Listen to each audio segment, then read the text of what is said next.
د دې نه بعد د پیغمبر صلی الله علیه وسلم د خوبونو مسله بیانو،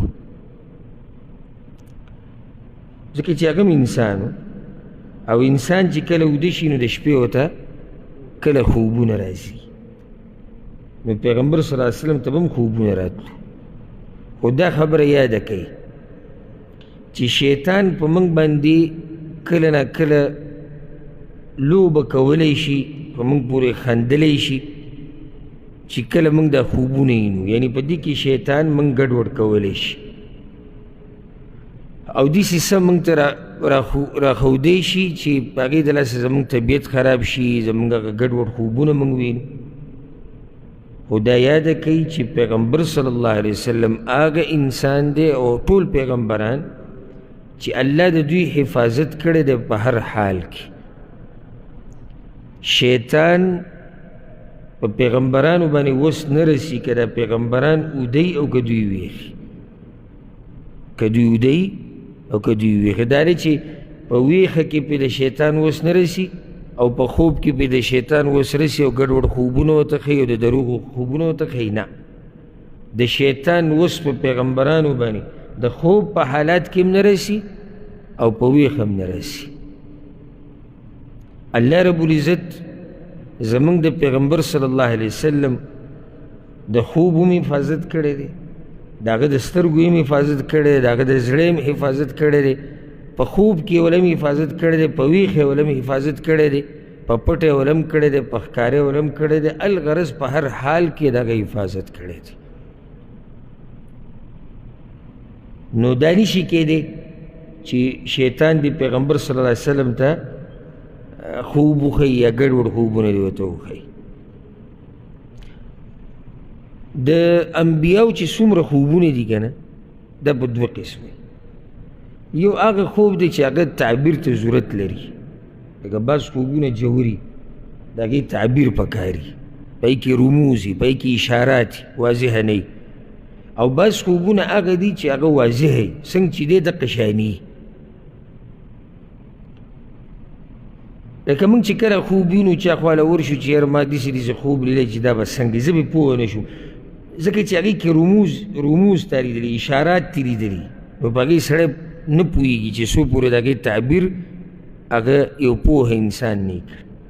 او د دې نه مخکې چې د پیغمبر صلی الله علیه وسلم د خوبونو باره کې خبره کوو، دا یاده کوي چې د خوبونو تعبیر د ځان له مستقل علم دی، دا مستقل علم دی. او د دې لپاره خپل خلق چې هغه علما د دې تعبیر راویستی شي چې یو خو د دې علم طرف ته توجه ورکړي او الله وله پوهه ورکړي. او ډېر لږ علما دغه فن له توجه ورکوي، ډېر لږ علما. دا نه چې دا علم ډېر ګران دی، نه، علمونه ګران ډېر زیات شتي، هغه خلکو یې زده کړي دي، خو دې ته دومره ضرورت نه راځي. او بل داسې یعنی داسې فن نه دی، داسې علم نه دی چې د حلال او حرامو سره تعلق ساتي. یعنې اوس که یو سړی دې طرف ته توجه ورکوي، دی به عوامو ته څه بیانوي، دې شاګردانو ته څه بیانوي، خو یو څو خبرې دي هغه به بیانوي، نور اخوا څه نشته. نو ځکه علماو اکثرو علماو دې له توجه نه ده ورکړې. نو د دې خپل مستقل خلک دا داسې نه دی چې تا څه ولیدو بیا دې چا ته ووایو هغه تا ته چې څه بیان کړو حق کوي. نن سبا دې نه تجارت هم جوړ شوی، آنلاین د خوبونو تعبیر بیانوي او په ټیویانو باندې او په ډیشونو او په چینلو باندې ناست د خوبونو تعبیر بیانوي. بله دا مسله یاده کوي چې د خوبونو باره کې زه بار بار دا خبره کوم چې د خوبونو په باره کې دومره تشویش ته ضرورت نه وي. چې خوب په درې قسمه دی، کم کم؟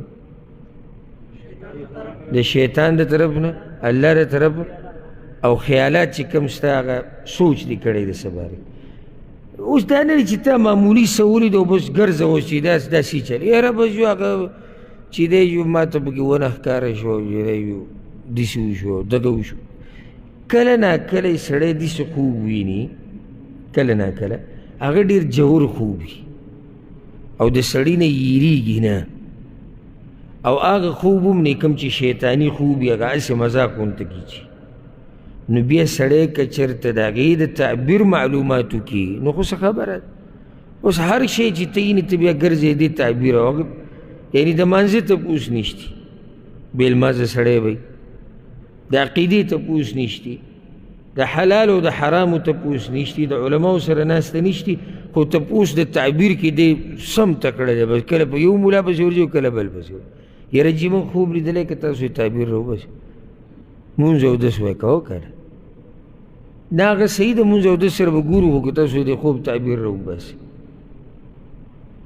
نو زمونږ دا خلک په دې کې ډېر ورننوتي دي، بس دقه د خوبونو تعبیر مونږ پسې خوب دومره راځي میلاو به یاره د خوب تعبیر سره خوب مې لیدلی بس دغه کیسې به کوي. نو کله نه کله سړی یو نیم خوب داسې ویني چې جوور غونته کي او د سړي نه یېرېږي نه یو نښی دی، بل داسې ګډ وډ نه کوم چې دغه شیطان مونږ پورې خاندي لکه وایي جي وایي خوب مې ولیدو وایي سر مې ترخ کینولی روان و. ځکه رسول صلی الله علیه وسلم پسې یو کس راغی دقې شان خوب یې ورته بیانو نو هغه ورته وایي ګوره شیطان په تاسو پورې وخاندي نو تاسو بیا راشئ خلکو ته یې بیانوئ نو خلک هم په ځان پورې وخاندوئ او شیطان هم په ځان پورې وخاندوئ. دا اوس خوب دی چې ما ترخ کې چې دی سر نیولی روان او یاره وایي د غر نه مې ټوپ و ټوپ مې نه شو والی او چې راولېدم چغې مې والې چغې مې نه شو والی. دا داسې اخوا ټوکې دي. نو د پیغمبرانو خوبونه په دوه قسمه دي، یو هغه خوب دی چې هغه ظاهر دی تعبیر ته ضرورت نشته، یو هغه دی چې هغه لږ جوور دی هغې تعبیر ته ضرورت دی. لکه مثال را به شي د پیغمبر صلی الله علیه وسلم په خوبونو کې لکه یو پیر هغه ولیدو چې پی اسکل بیا یې زیاتي پی عمر بن خطاب له ورکړو. اوس دا تعبیر غواړي، یعنې د دې څه مطلب دی چې پیغمبر صلی الله علیه وسلم پی اسکل او بیا عمر بن خطاب له ولې دا پی ورکړو، دا اوس تعبیر غواړي. دغه شان خوب کې ولیدو چې غوا ده الالیږي، دا تعبیر غواړي. خو بعضه خوبونه د پیغمبر صلی الله علیه وسلم یا د نورو پیغمبرانو چې هغه تعبیر ته ضرورت نشتی. لکه خوب کې ولیدو چې زه جنت ته لاړم او په جنت کې یو بنګله وه او هغه بنګله د عمر بن خطاب رضی الله عنه، د دې تعبیر ته ضرورت شته نشتی تعبیر ته ضرورت. یا ابراهیم علیه السلام چې کله خوب کې ولیدو چې هغه خپل زوی حلالی، تعبیر ته ضرورت نشتی، در الله له طرف نه حکم دی. نو سحر بیا روان شو خپل زوی ځان سره بوت او هغه حلالی. نو خوبونه د انبیاو د په دوه قسمونه دي. بیا بله مسله دا ده کې مخکې دینې چې موږ خوبونو ته ورننوځو، د انبیاو خوبونه د وحی ده، ځکه شیطان په دې کې کار نشي کولی، د هغوی خوب وحی ده. نو ځکه لازم الله به الله رب العزت دې ساتي.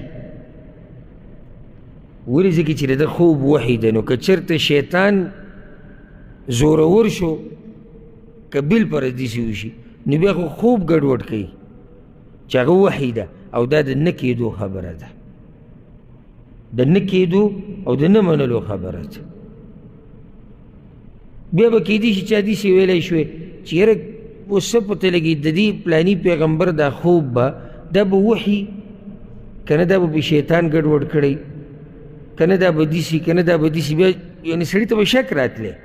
نو ځکه الله رب العزت د انبیاو حفاظت کړی د هغوی خوبونه، ځکه چې د هغوی خوبونه څه دي هغه وحي ده.